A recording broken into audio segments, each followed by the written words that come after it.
আম্মাজান আয়েশা বলেন, আসসালামু আলাইকা ইয়া রাসূলুল্লাহ। ইয়া রাসূলুল্লাহ, আপনারা সালাম দিছে, শুনেননি? রাসূল পাক সাল্লাল্লাহু আলাইহি ওয়াসাল্লাম মাতে না।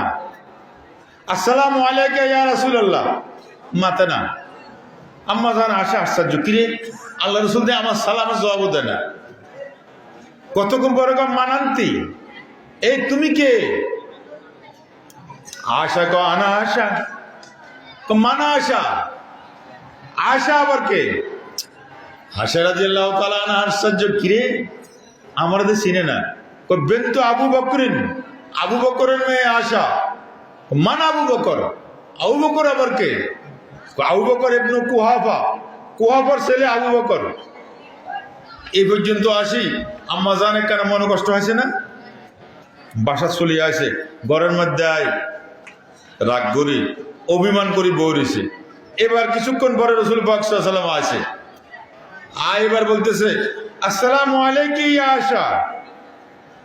আয়েশার সালাম দিছে।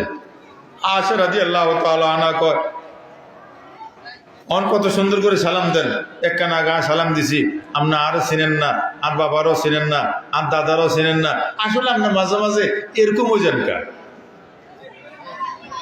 রাসূল পাক সাল্লাল্লাহু আলাইহি ওয়াসাল্লাম কয়, আয়েশা আয়েশা, লি মা আল্লাহ ওয়াক্তুম লা ইয়াসা মালাকুল মুকাররাবুন।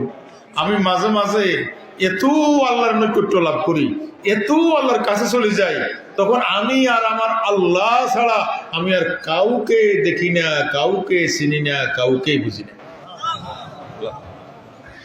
দুনিয়ার মধ্যে যদি বান্দা আল্লাহর সাথে গভীর সম্পর্ক করে, খোদার কসম এই দুনিয়াটাই এক ধরনের জান্নাত হয়ে যাবে।